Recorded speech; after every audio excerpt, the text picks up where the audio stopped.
हम आपसे जानना चाहते हैं कि जो आपका आईआईएससी बेंगलोर में जो इंटरव्यू हुआ था, उसके बारे में आप अपना थोड़ा एक्सपीरियंस शेयर कीजिए कि कैसे इंटरव्यू होता है आपका। ऑनलाइन हुआ था, ऑफलाइन हुआ था, प्रोफेसर्स कितने थे वहाँ पर? उस एग्जाम में मैं फेल हुआ था। मतलब हर स्टूडेंट क्लास में अच्छा मार्क्स लाया था और मैं सिर्फ एक अकेला हूँ जो जीरो लाया था मार्क्स। तो तो आईआईटी केजीपी में जो स्टूडेंट एमएससी करता है, क्या उनका प्लेसमेंट भी होता है? जिन स्टूडेंट का नेट नहीं हो पा रहा है, उन स्टूडेंट को कैसे प्रिपेयर करना चाहिए नेट के लिए? हाँ, ये एक और अच्छा आपने क्वेश्चन कैसे है। प्रिपेयर किया जब आपका 2 टाइम जेआरएफ नहीं हुआ था, तीसरे टाइम आपका जेआरएफ हुआ था, तो आपने कैसे प्रिपेयर किया उस चीज़ के लिए? बहुत शानदार सफर रहा सर आपका। मैं आज जानना चाहूंगा सर, आपका फ्यूचर प्लान क्या है? तो जब आप आईआईटी केजीपी पहुंच चुके थे, तो आप कैसा महसूस कर रहे थे उस समय? नमस्कार, welcome back IIT academy. My self Kailash Kumar, MSc mathematics department of IIT Kharagpur. दोस्तों, आज हमारे साथ हैं अबीर कायल, जो कि केमिस्ट्री डिपार्टमेंट से हैं और इन्होंने आईआईटी केजीपी से एमएससी किया है केमिस्ट्री डिपार्टमेंट में, और ये अभी आईआईएससी बेंगलोर से पीएचडी कर रहे हैं। और इनका आईआईटी जे में जो रैंक है वो 141 है, और इनका जो जेआरएफ है सीएसआईआर नेट, उसके अंदर इनकी रैंक है ऑल इंडिया रैंक 50 है, और इनका गेट के अंदर जो 2021 में रैंक है वो 61 है। तो अबीर जी, आपका बहुत बहुत स्वागत है मेरे इस यूट्यूब चैनल आईआईटी एकेडमी पर। हाँ, थैंक यू कैलाश। तो सबसे पहले तो मैं धन्यवाद देना चाहता हूँ कैलाश को, क्योंकि उन्होंने एक प्लेटफॉर्म दिया मेरे को कि मैं शेयर कर सकूँ मेरा एक्सपीरियंस आप लोगों के साथ। तो उसके लिए थैंक यू कैलाश। तो सबसे पहले तो हमारे व्यूवर्स ये जानना चाहते हैं कि आप अपने बारे में थोड़ा इंट्रोडक्शन दीजिए हमें। हाँ, मैं एक्चुअली वेस्ट बंगाल में एक छोटा सा विलेज में से बिलोंग करता हूँ। तो मेरा पूरा पढ़ाई मतलब स्कूलिंग गांव में हुआ था। गांव का एक स्कूल है। तो उसके बाद मैं बीएससी किया एक कलकत्ता में। यस। तो कलकत्ता यूनिवर्सिटी के अंडर एक कॉलेज है, उसका नाम विवेकानंद कॉलेज ठाकुरपुकुर। तो वही कॉलेज से मैं ग्रेजुएशन कंप्लीट किया। तो उसके बाद आईआईटी जैम क्रैक करके केजीबी में गया और एमएससी कंप्लीट किया 2 साल। तो उसके बाद मैं आईआईएससी में गया पीएचडी करने के लिए। Okay sir. तो सबसे पहले तो हम जानना चाहेंगे कि आपको आईआईटी जेएम के बारे में कब पता चला? हाँ, जब मैं ग्रेजुएशन 3 साल का, तो जब मैं फर्स्ट ईयर में था तभी एक इंस्टीट्यूट में वो कोचिंग लेने के लिए जाता था। तो उस टाइम सर लोगों ने बताया कि इसके बाद क्या करोगे, क्या एमएससी करोगे कि नहीं। कैसे होता है कि मतलब कोई स्टूडेंट जाता है जॉब के लिए, कोई स्टूडेंट जाता है एमएससी करने के लिए, हायर स्टडीज़ के लिए। तो मेरा पहले से ही एक मानना था कि मैं हायर स्टडीज़ में जाऊंगा। तो सर ने बताया था कि चलो इसके बाद एमएससी करने के लिए एक ऑप्शन है आईआईटी। तो उसके बाद पता चला कि आईआईटी जेएम क्रैक करने के बाद ही आईआईटी मिलता है। तो मैं मन फिक्स किया मन में कि मुझे आईआईटी का जेएम क्रैक करके एमएससी आईआईटी से करना है। तो ऐसे ही पता चला। ओके, हम जानना चाहते हैं कि क्वेश्चन के साथ कैसे डील करें स्टूडेंट जब आईआईटी जेएम का एग्जाम देते हैं। स्टूडेंट कैसे फेस करें उन क्वेश्चन को? ये एक्चुअली पर्सनल व्यूज होता है। तो मेरे हिसाब से जो मतलब मैं किया था उस टाइम फर्स्ट ईयर से ही पता चल गया था कि आईआईटी पाने के लिए आईआईटी जेएम क्रैक करना था। तो उसके बाद मैं स्टार्टिंग से ही थोड़ा थोड़ा करके, एक्चुअली बीएससी का जो सिलेबस होता है और जेएम का जो सिलेबस होता है वो सिमिलर टाइप का होता है। तो यूनिवर्सिटी ऑफ कलकत्ता में जो सिलेबस है वो पूरा लगभग सिमिलर ही है। तो इसी हिसाब से मैं थोड़ा थोड़ा करके पढ़ते गया। और एक फ़ायदा दिया मेरे को कि मैं शॉर्ट हैंड नोट बनाते गया। कि जब मैं सेकेंड ईयर में था तब मैं फर्स्ट ईयर में जो सिलेबस था उसका एक छोटा सा नोट बना के रखा था। जब मैं थर्ड ईयर में गया उसके पहले जो सेकेंड ईयर में जो पढ़ा था उसका एक छोटा सा नोट बना के गया। तो ऐसे करके थर्ड ईयर में तो वो मैं पढ़ा था जो पढ़ रहा था। तो करंट ईयर्स, तो ऐसे हिसाब से मतलब 3 सालों का एक नोट, छोटा ऐसा नोट्स हो गया था फिजिक्स में, सॉरी केमिस्ट्री में, organic chemistry, inorganic chemistry and physical chemistry. तो तीनों सब्जेक्ट पे ही मैं थोड़ा सा नोट करते गया और वही फ़ायदा दिया मेरे को। और उसके बाद एग्ज़ाम के पहले थोड़ा प्रीवियस ईयर देख के गया। तो इसी हिसाब से मैं क्रैक कर लिया। जब आप आईआईटी जेएम की तैयारी कर रहे थे, उस समय आपको डिमोटिवेट तो हुआ होगा कि मेरा सिलेक्शन होगा या नहीं होगा? कभी आपको डिमोटिवेशन आया था इस टाइप का? हाँ, हाँ, एक्चुअली किसी भी एग्जाम के लिए तुम पढ़ोगे, तैयारी करोगे, तो ये डिमोटिवेशन उसके साथ ही आएगा। एक्चुअली क्या होता है कि डिमोटिवेशन, तुमको मानना है कि डिमोटिवेशन भी प्रिपरेशन का एक पार्ट है। अगर तुम प्रिपेयर कर रहे हो तो डिमोटिवेशन भी प्रिपेयर में आएगा, तुम मतलब फ्रस्ट्रेशन भी आएगा, सब कुछ आता है। तो मेरे हिसाब से ये मेरे टाइम भी आया था वो। तो मैं क्या किया था, जब डिमोटिवेशन आता था तब वो पढ़ाई छोड़ के थोड़ा गाना वाना सुन लेता था, कोई गेमिंग वगैरह ये प्ले करके मतलब वो करता था। तो ऐसे करके मतलब डिमोटिवेशन जो फ्रस्ट्रेशन आता था तो कभी फ्रेंड के साथ चैटिंग कर लेता था। तो घर वालों ऐसे का करके कितना सपोर्ट frustration रहता था हुआ इस चीज में? घर वाले मोटिवेट करते थे? एक्चुअली मैं जिस गांव से बिलोंग करता था, घर वाले उतना मतलब नहीं जानता था कि क्या होता है एमएससी, क्या होता है आईआईटी में जाके मतलब कैसे हायर स्टडीज क्या होता है। ट्रू भी मतलब ये ट्रू है कि नहीं जानता था, फिर भी घर वालों मतलब सपोर्ट ऐसे करता था कि तुम जो करना चाहोगे वो करो। तो इस पे जो वो हमेशा सपोर्ट देता है। लेकिन मतलब क्या कैसे पढ़ना है, कैसे तैयारी करना है, ये एक्चुअली मैं विलेज से बिलोंग करता हूँ तो उतना सपोर्ट तो नहीं मिला। फिर भी वो हमेशा पैसों से ये सब मतलब ऐसे सपोर्ट तो देता ही है। आईआईटी जेम के लिए आपने कौन कौन सी बुक फॉलो की थी उस समय? ये तो पर्सनल चॉइस हो गया, देयर आर मतलब लॉट्स ऑफ बुक। तो फिर भी मैं जो ऑर्गेनिक के लिए जो फॉलो किया था, क्लेडेन थोड़ा बहुत पढ़ लिया था उस टाइम। तो उसके बाद थोड़ा जो कोचिंग में जाता था नोट्स वगैरह वो तो मिलता था, वो भी पढ़ लिया। तो उसके बाद इनऑर्गेनिक में के दास नाम का एक मतलब राइटर का एक बुक है, तो वो बुक थोड़ा बहुत पढ़ा था। और एक अजय कुमार का एक बुक था, तो वो भी पढ़ लिया था उस टाइम। उसके बाद आप मेरे को डिस्क्रिप्शन में उस चीज़ का लिंक दे देना, जो भी स्टूडेंट तैयारी करना चाहता है केमिस्ट्री डिपार्टमेंट से वो वहाँ से देख सकते हैं अच्छे से। ओके ओके, डिस्क्रिप्शन में मैं लिंक आपने रिवीजन कब से स्टार्ट कर दिया था उस समय आईआईटी जेम के लिए? जब आपने कोचिंग, पहले तो आपने कोचिंग ले ली थी, उस समय रिवीजन कब से करना चाहिए? जब आपका फेब में एग्जाम होता है आईआईटी जेम का, तो रिवीजन कब से स्टार्ट करना चाहिए स्टूडेंट को? देखिए, पहले तो मैं ये बोलना चाहूँगा कि आईआईटी जेम के लिए कोई कोचिंग नहीं लिया था। मैं एक बीएससी के लिए जो कोचिंग लिया था, जो सर के पास जाता था, उन्होंने थोड़ा बहुत मतलब गाइड किया कि ऐसे ऐसे पढ़ना है, ऐसे ऐसे करना है, ये तो गाइड कर दिया था। तो जब मैं सेकेंड ईयर में था तब कोचिंग के लिए बुलाया गया कि तुम आ जाओ कोचिंग में तो पढ़ो। लेकिन उतना पैसा नहीं था, इसीलिए कोचिंग का फीस बहुत ज़्यादा होता था, तो इसीलिए मैं कोचिंग में उतना नहीं गया। एक दो क्लास अटेंड किया, लेकिन फुल टाइम जो कोचिंग होता है वो अटेंड नहीं किया मैंने। तो मैं सोचा था कि सेल्फ स्टडीज करके ही मुझे क्लियर करना है आईआईटी जेम। ओके। तो उसी हिसाब से मैं बुक फॉलो किया था, और थोड़ा जो नोट्स मिला था कोचिंग से वही फॉलो किया। ऐसे करके मतलब निकल लिया। तो आपने कभी टेस्ट सीरीज ज्वाइन की थी क्या उसके लिए? और प्रीवियस ईयर पेपर का कितना इंपॉर्टेंस रहता है इस चीज़ के लिए? Test series actually previous year तो बहुत फ़ायदा दिया। प्रीवियस ईयर तो करना चाहिए ही करना चाहिए। वो कोई भी एग्ज़ाम हो उसके पहले तो प्रीवियस ईयर फॉलो करना चाहिए। इससे एग्ज़ाम का जो पैटर्न है ये सब पता चलेगा। तो प्रीवियस ईयर तो करना ही चाहिए। और बात आया कि टेस्ट सीरीज़ का, तो उस टाइम उतना फैसिलिटी नहीं था कि टेस्ट सीरीज़ जैसे अभी इतना फैसिलिटी आ गया कि टेस्ट सीरीज ज्वाइन करो ये सब।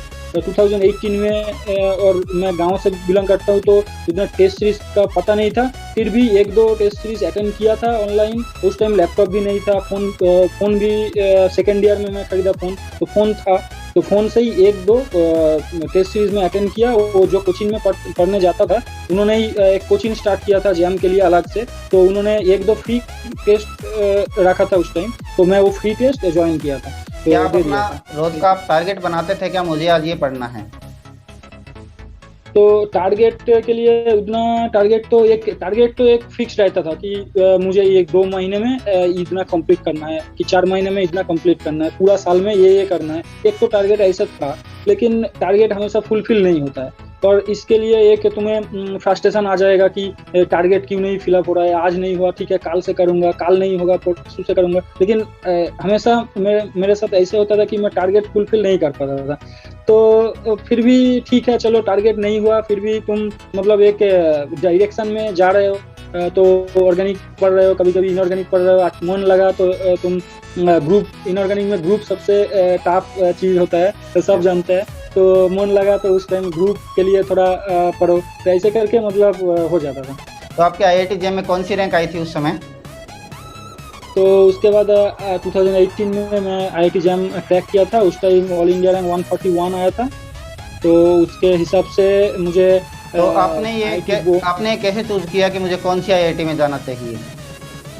हाँ, तो आफ्टर क्रैकिंग आईआईटी जेईई तो मुझे चुनना था कि कौन सा आईआईटी में जाना है। यस। तो उसके बाद हाँ, उस टाइम में एक मतलब अच्छा आईआईटी से मतलब बुरा नहीं बोलूँगा कि लो आईआईटी तक मतलब मैं सब एक रैंक दे दिया था। तो उसी हिसाब से आईआईटी जो मेरा रैंक के हिसाब से आईआईटी बॉम्बे, आईआईटी दिल्ली नहीं आ रहा था और कानपुर, ये 3 आईआईटी छोड़कर मतलब सब आईआईटी मिल रहा था 141 में। तो मैं चूज किया आईआईटी केजीपी क्योंकि वेस्ट बंगाल में है और मैं वेस्ट बंगाल से बिलोंग करता हूँ। तो और ये अच्छा आईआईटी भी है, सबसे ओल्डेस्ट आईआईटी भी है। तो मैं सोचा चलो आईआईटी केजीपी में जाते हैं। ओके। तो जब आप आईआईटी केजीपी पहुंच चुके थे तो आप कैसा महसूस कर रहे थे उस समय? हाँ, आईआईटी एक विलेज का लड़का आईआईटी तक गया तो ये एक बहुत बड़ा मतलब अचीवमेंट है। तो जब उन्होंने उधर आईआईटी जाने के बाद एक हमारा केमिस्ट्री में होता है कि एक कॉन्फ्रेंस टाइप का एक होता है कि अपना एक्सपीरियंस शेयर करे। तो ऐसे मैं गया स्टेज पर और बोला कि यहाँ एक ड्रीम कम्स ट्रू, मतलब एक ड्रीम था आईआईटी जाने तक, मतलब जाने का एक ड्रीम था। तो ये तो फुलफिल हो गया, बहुत अच्छा लगा। तो आपकी हॉस्टल लाइफ कैसी रही हमारे साथ? जैसे कि दोस्तों मैं आपको बताना चाहता हूँ, अबीर कायल जी जो हैं वो हमारे बहुत अच्छे मित्र हैं और इनके साथ मेरी पहली मुलाकात जो है वो मैथ्स के अंदर हुई थी। और जो कि फाउंडर एंड डायरेक्टर जो हैं इजी केमिक्स के, वो मेरे घनिष्ठ मित्र हैं। तो इनके ये मित्र थे इसलिए हमारी दोस्ती हुई थी इनके साथ में, ये बात है। तो सर आपको हॉस्टल कैसा लगा आईआईटी केजीपी का? हाँ, आईआईटी केजीपी का हॉस्टल तो सही है, पूरा एकदम एक साथ मतलब पूरा सब फ्रेंड एक साथ 3 लोग एक रूम शेयर करते थे और अगल बगल में मतलब सब फ्रेंड ही रहते हैं। तो बहुत अच्छा लगा। और हमेशा तो पढ़ाई तो उतना ज़्यादा नहीं होता था, पहले पहले होता था क्योंकि एक दूसरे के साथ उतना बातचीत नहीं होता था। लेकिन बाद में जब टाइम आया कि अच्छे मतलब एक सेमेस्टर गया तब से फ्रेंड हो गया सब और अगल बगल में सब फ्रेंड रहते हैं। तो पूरा मतलब तब से उतना अच्छे से पढ़ाई नहीं होता था, सिर्फ मतलब गॉसिप टाइप का कुछ हो जाता था। आपको क्या लग रहा है, अच्छा है? आप ग्रुप स्टडी करते थे या सेल्फ स्टडी करते थे? कौन सी बेस्ट है इसमें से आपके अकॉर्डिंग? नहीं, ये भी एक पर्सनल चॉइस हो गया। किसी को ग्रुप स्टडीज अच्छा लगता है, किसी को सेल्फ स्टडीज। तो मेरे हिसाब से मैं तो सेल्फ स्टडीज में ही बिलीव करता हूँ, हमेशा सेल्फ स्टडीज ही करता हूँ। और मैं जो पढ़ता हूँ वो कोई नहीं जानता है क्या पढ़ रहा है क्या कर रहा है। मतलब मैं खुद से मतलब अलग से एक पढ़ाई के टाइम में एक सीरियस हो जाता हूँ और अलग से करता हूँ, बाकी टाइम तो ठीक है, सबके साथ एक साथ बातचीत होता है। तो कभी आप लाइब्रेरी में जाते थे क्या? आईआईटी केजीपी की जो लाइब्रेरी है बहुत बड़ी लाइब्रेरी है। हाँ, मैंने तो सुना था कि आईआईटी केजीपी का लाइब्रेरी वर्ल्ड में सेकंड लार्जेस्ट लाइब्रेरी है, ऐसे एक प्रोफेसर ने बोला था। तो सच पता नहीं लेकिन ऐसे बोला था। तो हाँ, जाता था कभी कभी, उतना लाइब्रेरी में नहीं पढ़ता था क्योंकि घर में ही मैं बोला था कि घर में ही मैं मतलब हॉस्टल में ही मैं पढ़ता था ज़्यादातर। लेकिन कभी कभी आईआईटी केजीपी में वो लाइब्रेरी बहुत अच्छा है तो ज़्यादा था उधर लाइफ फैसिलिटी भी ज़्यादा है, बहुत बुक्स है। और किसी के पास लैपटॉप या कंप्यूटर अगर नहीं रहेगा तो उधर जाके तुम लैपटॉप यूज मतलब कंप्यूटर डेस्कटॉप है उधर तो फ्रीली वो यूज़ कर सकते हो। तो ये अच्छा फैसिलिटीज़ भी है उधर और बहुत बड़ा भी है। तो कभी कभी जाता था। आपको वेस्ट बंगाल का खाना कैसा लगता है हॉस्टल्स का? हाँ, ये तो सही है। मुझे तो ज़्यादातर चिकन ही पसंद है, तो उधर चिकन मिलता था हफ्ता में 3 दिन। तो ये तो खाना तो और मैं प्योर वेज हूँ। हाँ, ये वेजिटेरियन के लिए तो उतना खास नहीं लगेगा, लेकिन हाँ। जो नॉन वेज है उन लोगों के लिए बहुत सारे मतलब आइटम्स रहता है तो अच्छा लगता है खाने में। सही बात है, खाना बहुत अच्छा था वहाँ का, ऐसी कोई बात नहीं है। साज बोलूँ तो मतलब घर में भी हफ्ता में 3 दिन ऐसे चिकन नहीं मिलता है जो उधर मिलता है। तो मतलब ये तो बहुत बढ़िया है, खाना तो बहुत अच्छा है। अबीर जी, वहाँ के जो प्रोफेसर्स हैं वो रिसर्च ओरिएंटेड हैं या किस टाइप के हैं मतलब? हाँ, ज़्यादातर आईआईटी किसी भी आईआईटी में, सिर्फ आईआईटी खड़गपुर नहीं, किसी भी आईआईटी में ज़्यादातर प्रोफेसर जो होता है वो रिसर्च ओरिएंटेड प्रोफेसर ही होता है। वो लैब में रिसर्च ही होता है। वो फोकस भी उन लोगों का रहता है कि रिसर्च पे नया नया पेपर मतलब पाने के लिए एक ये रहता है उन लोगों को। तो हाँ, ज़्यादातर रिसर्च ओरिएंटेड लैब ही रहता है। तो आप आईआईटी में पहुंच चुके थे, उस समय रिलेशनशिप फैक्टर का क्या माहौल था वहां पर? आपने पहली बार देखा होगा या पहले भी देख चुके थे ऐसा सिस्टम? हाँ, नहीं, एक्चुअली बात यह है कि उधर रिलेशन तो बहुत अच्छा हो जाता था, क्योंकि एक फ्रेंडशिप जोन रहता है उधर। तो एक लड़का लड़की एक दूसरे के साथ मतलब बातचीत ऐसे करता है कि जैसे लगता है कि वो मतलब नॉर्मल गांव में जो लोग अगर देखेगा तो बोलेगा कि मतलब एक चक्कर चल रहा है, कोई रिलेशनशिप है, तो ऐसे सोच सकता है। लेकिन उधर मतलब एक सिंपलिसिटी इतना है कि मतलब कोई भी लड़का किसी भी टाइम कोई भी लड़की के साथ सही बात। मतलब घूमने जाएगा तो कोई प्रॉब्लम नहीं होगा। आईआईटी के अंदर मतलब ऐसा होता है उधर, मतलब कब शाम हो रहा है, कब रात हो रहा है, कब सुबह हो रहा पता है, नहीं मतलब चलता। ऐसे कुछ, हाँ, पता नहीं चलता है। तो एक दूसरे के साथ बादरे मनाता है, और मतलब रेस्टोरेंट में जाता है खाने के लिए। तो मतलब ऐसे एक रिलेशनशिप बहुत अच्छा है मतलब उधर। तो इंटर्नशिप भी होती है क्या आपकी इसके अंदर, केमिस्ट्री डिपार्टमेंट के अंदर? हाँ, जो एक साल पहले तो आईआईटी में जाना है, और उसके बाद एक 2 सेमिस्टर हो जाता है। तो पहला सेमिस्टर बहुत इंपॉर्टेंट होता है, क्योंकि यस। पहला सेमिस्टर के जो सीजीपी केजीपी का रूल्स मैं बोल रहा हूँ, सब आईआईटी में मतलब अलग अलग आईआईटी में अलग अलग रूल्स होता है। तो केजीपी के बारे में मैं बोल रहा हूँ। तो केजीपी में फर्स्ट जो सेमिस्टर होता है केमिस्ट्री डिपार्टमेंट में, तो वो क्रूशियल है, क्योंकि वो सेमिस्टर में जितना मार्क्स आएगा तो उसी हिसाब से मतलब थर्ड सेम में जो प्रोजेक्ट चुना जाता है तो वो सीजीपीए बेसिस पे ही होता है। तो ये एक बात अच्छा मतलब जानना चाहिए। और एक होता है कि 2 सेमिस्टर के बाद जो समर आता है, समर में एक इंटर्नशिप मतलब सबके लिए ये कंपलसरी नहीं है। फिर भी कोई कोई मतलब अच्छा जगह पीएचडी के लिए जाना चाहता है, अब्रॉड जाना चाहता है, तो उधर समर प्रोजेक्ट देखता है कि समर में तुम क्या काम किया हो और किधर काम किए हो। तो वो एक समर प्रोजेक्ट होता है, जो समर इंटर्नशिप में लोग बाहर बाहर मतलब इंस्टीट्यूट में जाता है। तो मैं वो खुद खुद बाहर अप्लाई किया था, लेकिन एक दो जगह किया था, उस टाइम नहीं मिला था। तो मैं सोचा था कि आईआईटी केजीपी में ही मतलब करूंगा। तो आईआईटी केजीपी में जिस सर के पास मैं एमएससी प्रोजेक्ट के लिए अप्लाई किया था, उन्हीं के पास मतलब मैं समर प्रोजेक्ट के लिए भी अप्लाई किया था, और समर प्रोजेक्ट किया था उनके पास 2 महीने। तो आईआईटी केजीपी में जो स्टूडेंट एमएससी करता है, क्या उनका प्लेसमेंट भी होता है क्या? हाँ, आईआईटी केजीपी में केमिस्ट्री डिपार्टमेंट में प्लेसमेंट तो होता है, बहुत बढ़िया प्लेसमेंट भी होता है। तो जैसे कि तुम्हें थर्ड सेम के बाद जब फोर्थ सेम में तुम आ जाओगे, तो उस टाइम फोर्थ सेम चलता है उस नवंबर दिसंबर इस टाइम पे। तो वो ख़त्म हो जाता है, मतलब फोर्थ सेम के थर्ड सेम के बाद जो नवंबर दिसंबर महीने आता है, तो उस टाइम एक इंटर्नशिप के लिए मतलब आता है मतलब वेरियस कंपनी वो आ जाता है उधर। तो वो प्लेसमेंट के लिए आता है।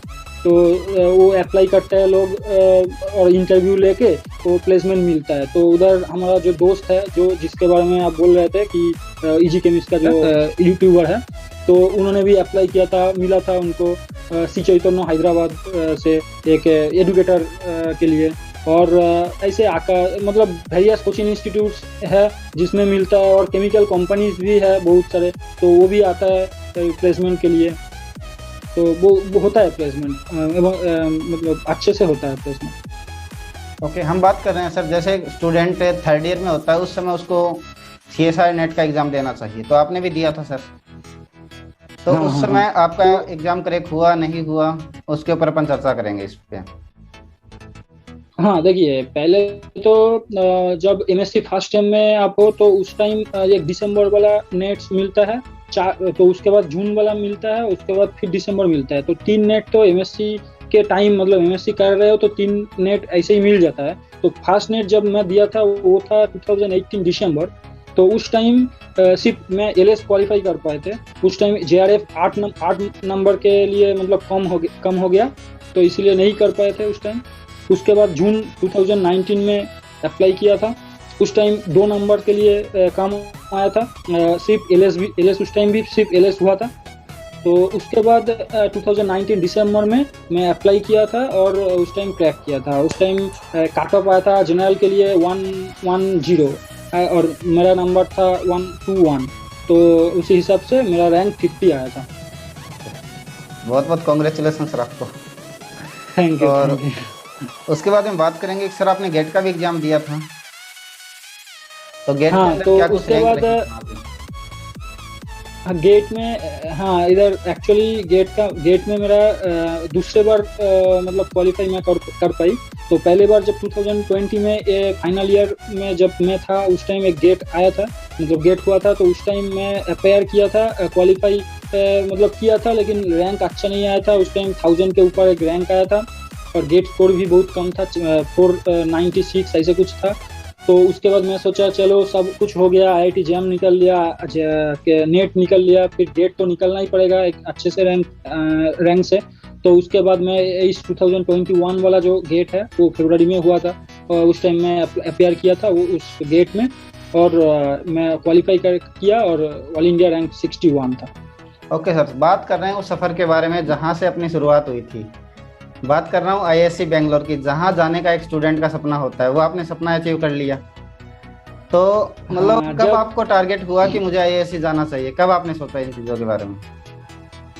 पहले तो जब मैं बीएससी में था उसके बाद आईआईटी जैम क्रैक करके एमएससी में गया। सच बोलूँ तो उस टाइम रिसर्च के बारे में मतलब पता नहीं था। उस टाइम मैं जैम क्रैक किया और टीआईएफआर क्रैक किया। तो टीआईएफआर में मैं इंटरव्यू, टीआईएफआर हैदराबाद में मैं इंटरव्यू देने के लिए गया था, और इंटरव्यू मतलब उतना अच्छा नहीं गया था, तो टीआईएफआर में मैं सिलेक्ट नहीं हुआ था। उसके बाद मैं सोचा चलो टीआईएफआर में सिलेक्ट नहीं हुआ तो ठीक है, आईआईटी जैम तो क्रैक किया, तो आईआईटी एक अच्छा आईआईटी तो मिल ही जाएगा। तो उसके बाद आईआईटी केजीपी मिल गया। तो आईआईटी केजीपी में आने के बाद मतलब उतना रिसर्च के बारे में उतना अच्छा नॉलेज नहीं था। तो फर्स्ट सेम चला गया, तो सेकेंड सेम गया। उसके बाद अब प्रोजेक्ट के बारे में सोचना चाहिए था, प्रोजेक्ट मतलब एमएससी प्रोजेक्ट के बारे में, लेकिन हमेशा एक मन में था कि मुझे जाना है ऑर्गेनिक में। तो मेरा जो सीजीपी आया था फर्स्ट सेम के बाद 9.0, पूरा प्रॉपर 9.0 आया था। तो वो हिसाब से मतलब अच्छा प्रोफेसर तो मिल ही जाएगा। तो लेकिन ऐसा हुआ था कि हमारा डिपार्टमेंट में मतलब बहुत सारे स्टूडेंट ऐसा है कि उसका सीजीपीए 9.0 से ज़्यादा आए थे। तो उन्होंने अच्छा जो प्रोफेसर आईआईटी में है, तो मतलब अच्छा इस हिसाब से कि वो पुराना वाला था, मतलब उन लोगों का लैब सेटअप हो गया था, तो उन्होंने मतलब उस लैब में घुस गया। तो बाकी जो मतलब नया प्रोफेसर जो थे उधर, तो उनमें से मेरा एक प्रोफेसर जो था मैं चुना, तो उन प्रोफेसर के पास मैं गया और उन्होंने मतलब ले लिया था मुझे। तो उसके बाद वो ऑर्गेनिक सुप्रामोलिकुलर डिपार्टमेंट से है, मतलब सुप्रामोलिकुलर केमिस्ट्री उनका जो रिसर्च ओरिएंट मतलब काम है। तो मैं गया और सुप्रामोलिकुलर लैब ज्वाइन किया उसके बाद। और ये 1 साल होता है आईआईटी केजीपी में, और हर आईआईटी में एक मतलब एक एमएससी प्रोजेक्ट मास्ट रहता है, और ये 1 साल लास्ट 2 सेमिस्टर मीन्स 1 साल रहता है। तो ये 1 साल काम किया और अच्छे से काम किया, और उसके बाद तो फाइनल सेम में वो कोरोना आ गया, और उसके बाद लैब बंद हो गया था। तो देखते हैं आगे। उसके बाद में हमने ये भी सुना था आपके बारे में कि आपका आईआईटी केजीपी में आपको पीएचडी मिल रही थी, उसके अलावा भी आपने कई जगह अप्लाई किया था, तो सर उसके बारे में अपन बात करना चाहेंगे। हाँ, एक्चुअली बात यह है कि मुझे पहले से ही मानना था कि एक अच्छे जगह से, मतलब मैं ऐसे सोचता था कि एक जगह तुम बीएससी किया, एक जगह एमएससी किए हो उससे अच्छे जगह से, और उससे भी अच्छी जगह से तुम पीएचडी करो, और फिर उससे भी अच्छी जगह से तुम पोस्ट डॉक करो, और उसके बाद तुम अपना अचीवमेंट मतलब अपना प्रोफेसर के लिए और किसी भी जगह के लिए तुम जाओ। तो मुझे ऐसे मानना था। तो इसीलिए आईआईटी केजीपी में मैं जब था, मेरा जो सीजीपीए है वो हमेशा 9 पॉइंट समथिंग और 9 आया था। तो मैं तो पहले से ही जानता था कि आईआईटी केजीपी में मुझे पीएचडी करने का मौका तो मिलेगा ही मिलेगा। लेकिन मैं चाहता था हमेशा कि एक अच्छा इंस्टीट्यूट जैसे आईआईएससी, जेएम, सर एक अच्छा इंस्टीट्यूट से मैं पीएचडी करूँगा। तो ऐसे सोच के मैं नेट भी क्वालिफाई कर लिया अच्छे रैंक से। तो मुझे पता था, एक कॉन्फिडेंट आ गया था कि मुझे तो मिलना ही चाहिए एक आईआईएससी। तो उसके बाद मैं मतलब फाइनल ईयर में जब था उस टाइम मैं अप्लाई किया था जुलाई से पहले ही अप्लाई किया था, और इंटरव्यू दिया था बहुत जगह। और कॉल लेटर आया था आइजर कोलकाता से, और आईआईटी चेन्नई से, आइजर पुणे से, जेएन सिरसर से। तो जेएन सिरसर में मैं इंटरव्यू दिया था। तो जेएन सिरसर में एक प्रोफेसर के पास मतलब मैं सिलेक्ट भी हो गया था, लेकिन एक रीज़न था पर्सनल, इसीलिए मैं नहीं गया था उनके पास। तो उसके बाद मैं सोचा चलो, और ये हुआ था कि उस टाइम मैं सब कुछ छोड़ दिया था, मतलब इंटरव्यू ही नहीं दिया, क्योंकि मैं सोचा था JNCSR में जाना है और IISc में जाना है, और नहीं तो KGP में रुकना है। तो इसीलिए मैं और किसी मतलब इंस्टीट्यूट में मतलब वो इंटरव्यू नहीं दिया था। उसके बाद JNCSR एक पर्सनल रीजन से मैं छोड़ दिया था, और IISc में इंटरव्यू उस टाइम इंटरव्यू कॉल लेटर नहीं आया था जुलाई में। तो मैं सोचा चलो अभी तो नहीं आ रहा है तो क्या करूँ, तो IIT KGP में PhD ज्वाइन कर देते हैं। तो IIT KGP में ज्वाइन किया, 1-2 मतलब महीने में काम भी किया। तो उसके बाद मैं सोचा नहीं अपना मतलब अच्छा नहीं लग रहा है तो मैं छोड़ देता हूँ। तो उसके बाद मैं छोड़ दिया IIT KGP। तो और सोचा था कि देखते हैं बाद में अगर अच्छी जगह PhD मिला IISc JNCSR तो ठीक है, नहीं तो मुझे दूसरा जॉब और दूसरा मतलब कोई अलग से काम करना है। तो मैं छोड़ दिया था। उसके बाद दिसंबर में कॉल लेटर आया था IISc से। मैं दिसंबर में अप्लाई नहीं किया था, वो जो जुलाई में अप्लाई किया था IISc में, उसी हिसाब से दिसंबर में कॉल लेटर आया था। और वो कॉल लेटर आने के बाद मेरा एक फ्रेंड था, तो बोल रहा था कि आ गया कॉल लेटर, चलो इंटरव्यू दे दो, होगा कि नहीं बाद में पता चलेगा, फिर इंटरव्यू तो तुम दे दो। और उस टाइम 2021 फरवरी में जो गेट था, इसलिए मैं तैयारी कर रहा था। तो मैं सोचा चलो तैयारी भी कर रहा हूँ तो एक इंटरव्यू दे देते हैं। तो दिसंबर में शायद जनवरी 4 जनवरी 2021 में इंटरव्यू हुआ था, और मैं इंटरव्यू दिया था। और उसके बाद क्वालिफाई करके मतलब IISc में तो अभी PhD कर रहा हूँ। तो यही सफर जर्नी है मतलब। जिन स्टूडेंट का नेट नहीं हो पा रहा है उन स्टूडेंट को कैसे प्रिपेयर करना चाहिए नेट के लिए?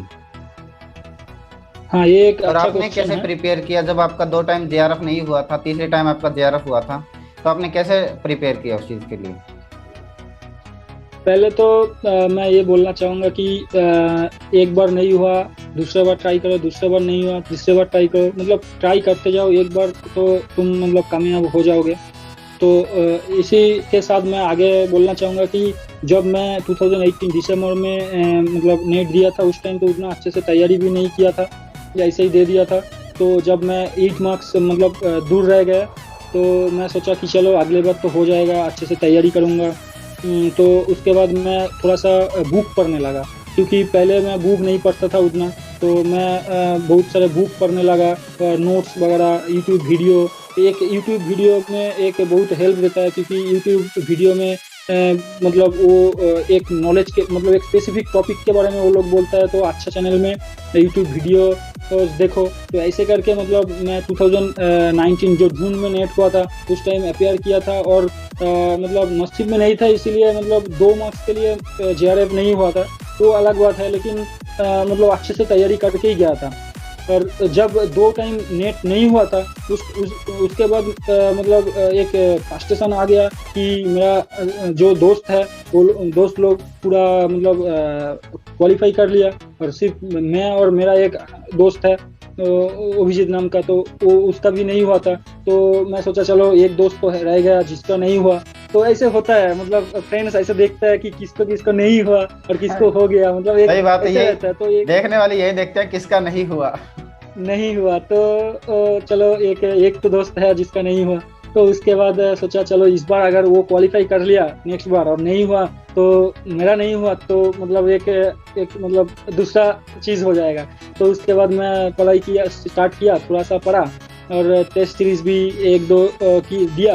तो उसके बाद मैं सोचा चलो अच्छा तैयारी है, और उस टाइम डेस्टिनी भी बहुत अच्छा था कि हो गया, मतलब 2019 दिसंबर में फाइनली हम आपसे जानना चाहते हैं कि जो आपका IISc बेंगलोर में जो इंटरव्यू हुआ था, उसके बारे में आप अपना थोड़ा एक्सपीरियंस शेयर कीजिए कि कैसे इंटरव्यू होता है आपका, ऑनलाइन हुआ था, ऑफलाइन हुआ था, प्रोफेसर्स कितने थे वहाँ पर?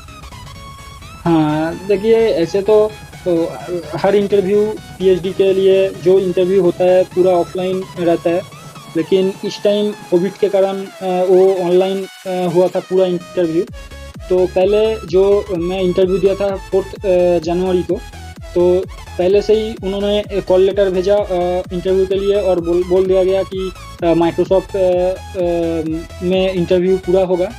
तो वो ऑफिशियली मतलब बोल दिया गया, तो वो डाउनलोड करना है, तो वो डाउनलोड कर लिया था। उसके बाद जो 4 जनवरी सुबह 10:30 में वो लिंक भेजा, और मैं वो ज्वाइन किया था। तो उसके बाद उधर 5 या 6 प्रोफेसर थे उधर, तो उन्होंने पहले तो मुझे पूछा था अपना इंट्रोडक्शन दो, तो मैं दे दिया इंट्रोडक्शन, थोड़ा सा मतलब ब्रीफ इंट्रोडक्शन, छोटा इंट्रोडक्शन होना चाहिए और ब्रीफ होना चाहिए कि मैं कहाँ से क्या किया और कितना रैंक में किया, तो नेट के बेसिस पे जा रहा हूँ, तो एक IIT KGP से हूँ, तो एक छोटा सा मतलब इंट्रोडक्शन दिया था।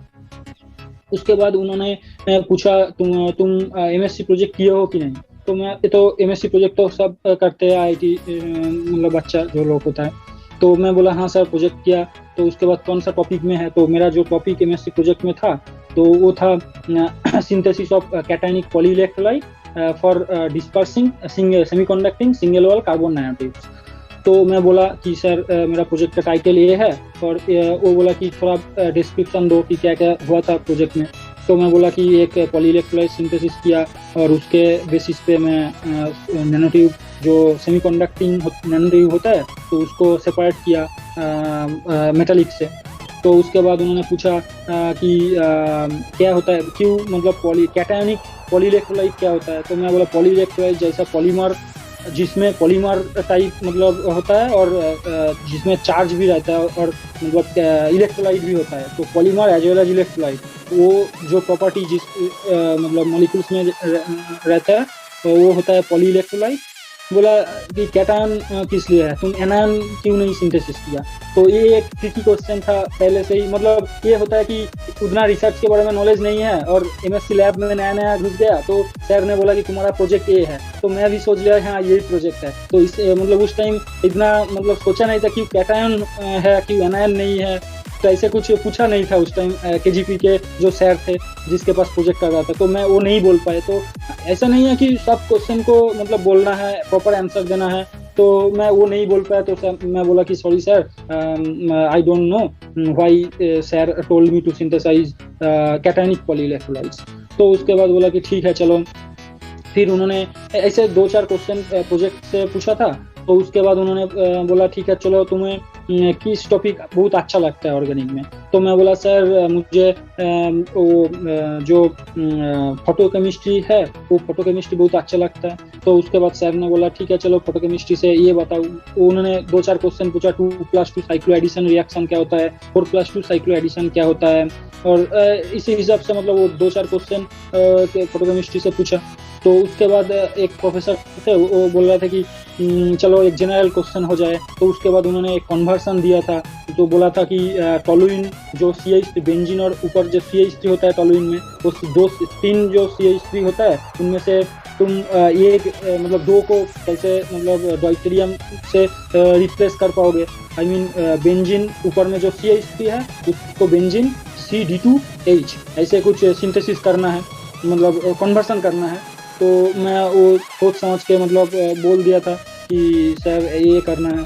तो उसके बाद उन्होंने और 1-2 क्वेश्चन पूछा, शायद वो उन्होंने बोला था कि कैसे तुम न्यूक्लियोफिलिक कैटालिस्ट क्या होता है और उसका यूटिलाइजेशन कैसे करोगे ऑर्गेनिक रिएक्शंस में, क्या ये सब मतलब थोड़ा बहुत पूछ लिया था। तो उसके बाद उन्होंने 30 मिनट्स तक इंटरव्यू ऐसे चला। तो उसके बाद उन्होंने बोला कि चलो तुम्हारा इंटरव्यू तो ख़त्म हो गया, तुम मतलब एक अगर तुम्हें ऑफर मिला तो हम लोग कॉल करेंगे या मैसेज करेंगे, और ऐसा कुछ बोला था।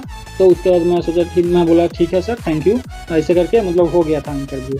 तो उसके बाद उसी दिन शाम को एक कॉल आया जो जिसके अंडर मैं अभी PhD कर रहा हूँ, प्रोफेसर मिन्मय दे। तो उन्होंने कॉल किया था मुझे और कॉल करके बोला देखो अभी 2 दिन का इंटरव्यू है, आज पहला दिन है, तो तुम्हारा इंटरव्यू अच्छा हुआ, मैं ये नहीं बोलूँगा कि अच्छा नहीं हुआ, अच्छा हुआ, लेकिन उतना भी मतलब एकदम टॉप क्लास नहीं है कि मैं अभी तुम्हें बोल दूंगा कि तुम सिलेक्टेड हो, लेकिन एक चांस है जो कि तुम सिलेक्ट हो सकते हो। तो काल के इंटरव्यू देखते हैं, उसके बाद मैं फिर कॉल करके बताऊंगा। मैं बोला ठीक है सर। और उन्होंने बोला तुम कॉन्फिडेंस हो ना PhD करने के लिए, और ISC से इधर अगर मिल गया तो इधर मतलब ज्वाइन करोगे कि नहीं, ये पूछा था। तो मैं बोला हाँ सर अगर मिल गया आपके पास तो मैं वही से ही PhD करूँगा। तो सर ने बोला ठीक है देखते हैं, होप फॉर द बेस्ट। तो उसके बाद नेक्स्ट डे कॉल आया और बोला कि तुम सिलेक्टेड हो तो ऑफर लेटर के लिए वेट करो, अगर ऑफर लेटर आ गया तो उसके बाद एडमिशन ले लो। तो ऐसे मतलब चला इंटरव्यू। टोटल कितने स्टूडेंट सिलेक्ट हुए थे वहाँ? तो एक्चुअली जुलाई में जो सिलेक्ट होता है उनका एक लिस्ट देता है उधर ऑफिशियल वेबसाइट में, लेकिन दिसंबर में शायद नहीं देता है वो लोग, क्योंकि मेरा टाइम में मैं नहीं देखा था कोई लिस्ट आया था, तो ऐसे ऑफर लेटर आ गया था और एडमिशन ले लिया, ऐसे कुछ हुआ था। तो लगभग 4 या 5 स्टूडेंट को आई थिंक सिलेक्ट किया, मैं श्योर नहीं हूँ, लेकिन 4-5 स्टूडेंट को सिलेक्ट करते हैं, वो ज़्यादा नहीं करते हैं वो। मतलब तो दिसंबर में भी, हाँ दिसंबर में भी वो 4-5 ऐसे सिलेक्ट करता है। इस बार मुझे पता चला कि इस बार जुलाई में ऐसे ही 5 स्टूडेंट को 6 स्टूडेंट को ऐसे मतलब ऑफर लेटर मिला, तो ऐसे कम ही लोगों को मिलता है ISC। Yes sir. जो MSc का जो प्रोजेक्ट था उसमें आपका कितना बेनिफिट रहा वहाँ, मतलब जब आप इंटरव्यू दे रहे थे वो? हाँ एक्चुअली प्रोजेक्ट के बारे में ISC जैन से सर जो अच्छा इंस्टीट्यूट है उन्होंने मतलब प्रोजेक्ट के बारे में पूछता ही है। तो ऐसे हुआ था कि एक फ़ायदा दिया, क्योंकि जिस सर के पास मैं जा रहा हूँ तो वो सर मतलब उन्होंने 2D नैनो मटेरियल्स में काम करता है, और मैं जो प्रोजेक्ट किया वो भी सिमिलर टाइप का है, सुप्रामोलिकुलर के ऊपर मैं काम किया, नैनो ट्यूब के ऊपर काम किया।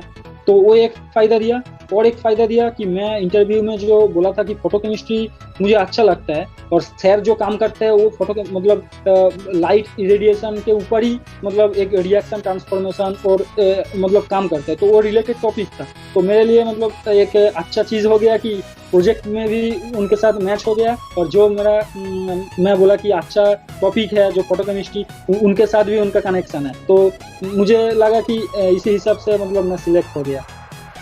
IIT KGP में भी आपने समर प्रोजेक्ट किया होगा? हाँ एक समर प्रोजेक्ट किया था सर के पास, जिस सर के पास मैं प्रोजेक्ट किया था MSc प्रोजेक्ट, उसी सर के पास मैं समर प्रोजेक्ट भी किया 2 महीने के लिए। ओके, जो स्टूडेंट अगर बाहर से भी कर सकता है क्या समर प्रोजेक्ट? हाँ समर प्रोजेक्ट के लिए 2 सेमेस्टर के बाद एक समर वैकेशन मिलता है IIT KGP में, और दो सब मतलब इंस्टीट्यूट में, सबके IIT में। तो उस टाइम तुम अप्लाई कर सकते हो बाहर के लिए, अब्रॉड भी कर सकते हो तुम, इंडिया में हर इंस्टीट्यूट, अलग अलग इंस्टीट्यूट में तुम कर सकते हो, और KGP में भी मतलब अपना होम इंस्टीट्यूट में भी तुम कर सकते हो।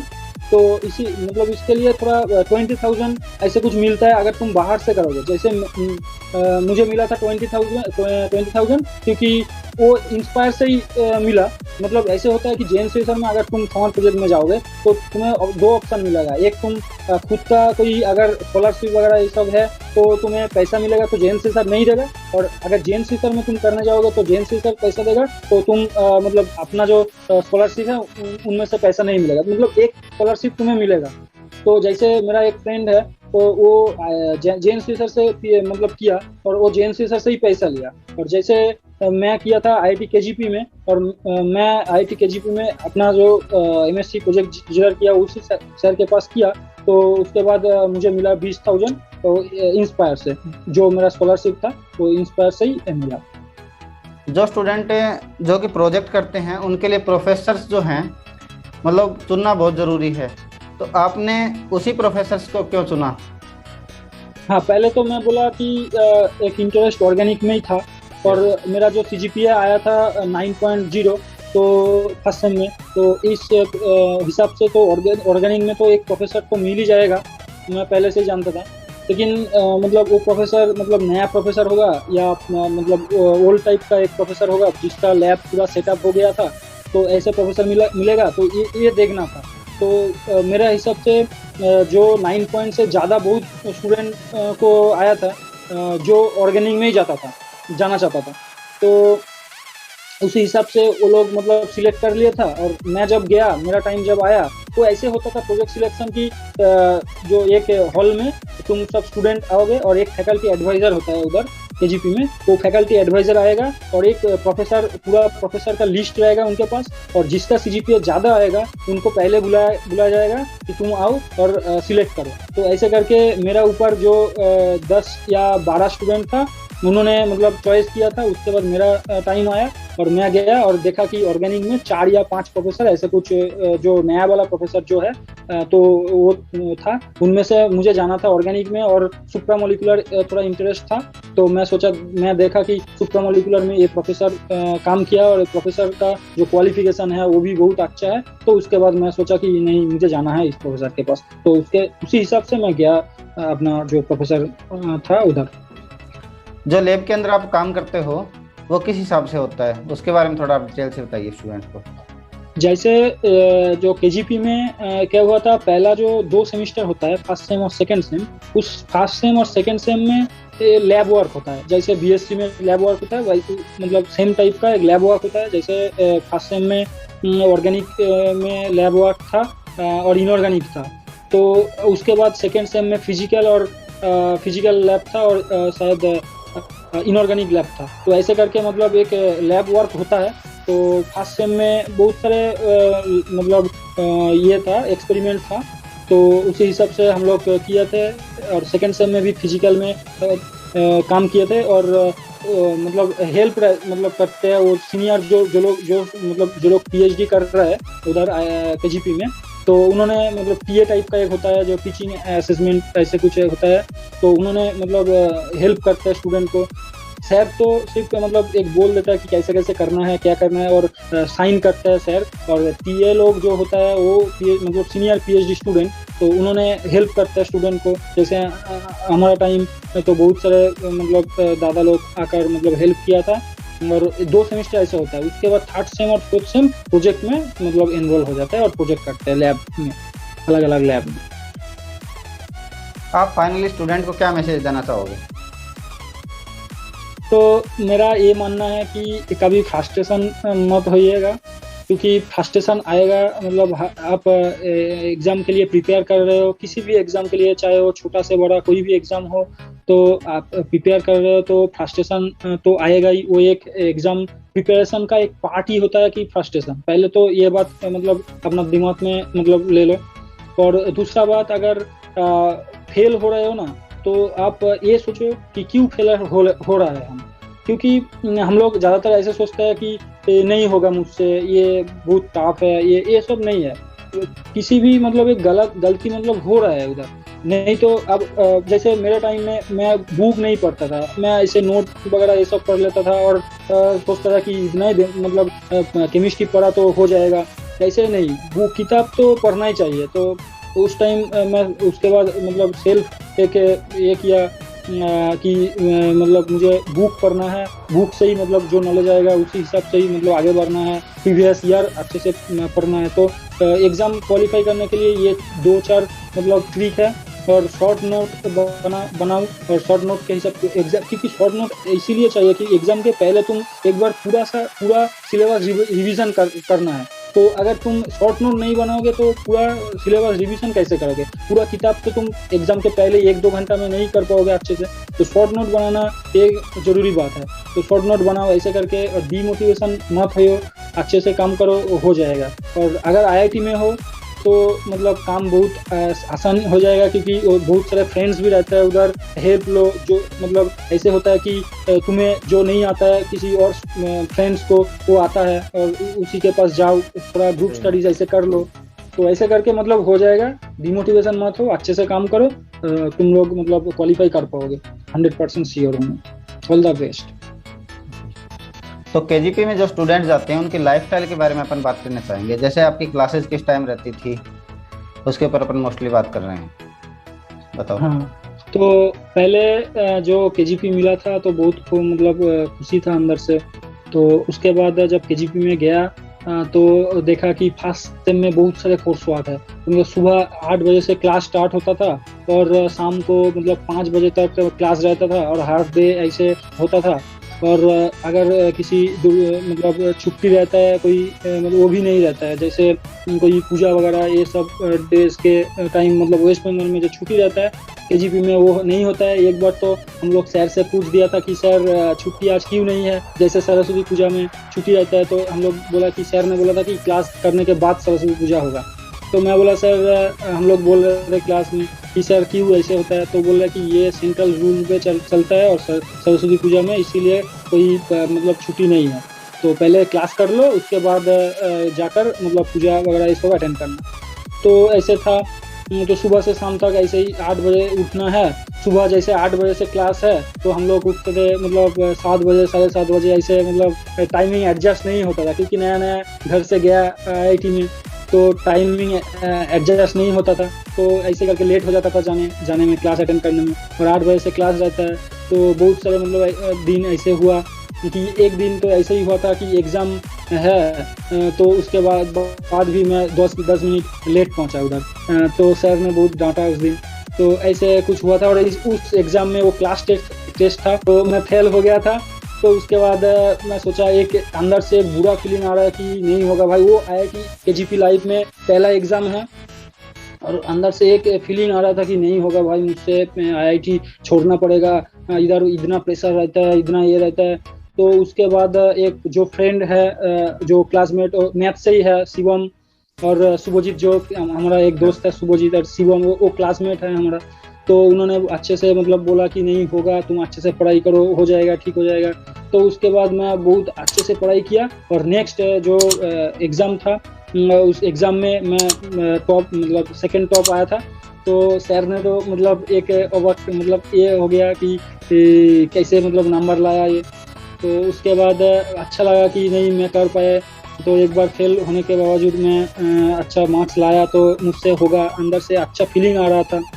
तो उसके बाद और किसी एग्ज़ाम में मतलब ऐसा नहीं हुआ था, वो पहला एग्ज़ाम था लाइफ में कि मैं 0 मार्क्स लाया। ज़िंदगी में मतलब कभी इतना बुरा मतलब फीलिंग भी नहीं हुआ था और इतना बुरा मार्क्स भी नहीं लाया था।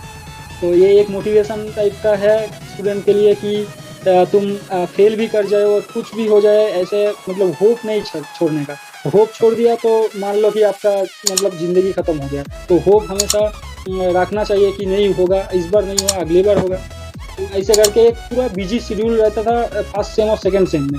और उसके बाद थर्ड सेम में जब से प्रोजेक्ट स्टार्ट किया, MSc प्रोजेक्ट स्टार्ट हो गया, तो उसके बाद तो एकदम अच्छा लगता है कि IIT, उसके बाद IIT क्या होता है, IIT का लाइफ क्या होता है, ये मतलब जान गया कि उस टाइम से हम लोग मतलब घूमने जाता था और रेस्टोरेंट, बहुत बार रेस्टोरेंट भी गया खाने के लिए। कोई भी फ्रेंड का बर्थडे है, ये है, तो ट्रीट देता था और रेस्टोरेंट में जाता था। बाहर KGP के अंदर एक रेस्टोरेंट है, बाहर बहुत सारे रेस्टोरेंट है, तो हम लोग जाते थे उधर और बहुत सारे मतलब ये सब करते थे, खाना पीना होता था।